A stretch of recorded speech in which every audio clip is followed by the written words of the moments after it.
একটা কাক গিয়ে কি করে, বারবার নোংরাতে ঠোকর মারে। আর হাঁসের সম্বন্ধে কল্পকাহিনী আছে যে সে বেছে বেছে মুক্তো খায়। হাঁসেরা বেছে বেছে মুক্তো খায়। আসলে কোনো হাঁসই মুক্তো খায় না, কিন্তু হাঁসকে আসলে শুদ্ধ চেতনার প্রতীক বলে মনে করা হয়। শুদ্ধ চেতনা, যা কিনা খারাপ বিষয়ের সাথে যুক্ত হতে চায় না।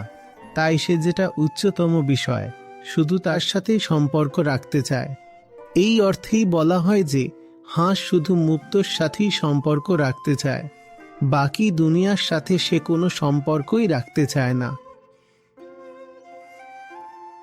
যেমনটা কবির সাহেব বলে থাকেন, পহলে তো মন কাগা থা, করতা আতমঘাত, अब तो मनबा हांसा भाया, মতি চুন চুন খাত।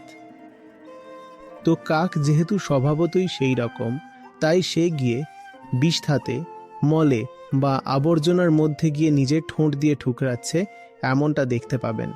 এটা ঠিক আছে, কারণ সে তো কাক, সে সত্যি সত্যি একটা কাক। আর আমরা হাঁসের একটা ভালো কল্পকাহিনী তৈরি করেছি যে সে গিয়ে শুধু মুক্তো খুঁটে নেয়। মানুষ হলো সেই হাঁসটা যে কাক হয়ে বসে আছে,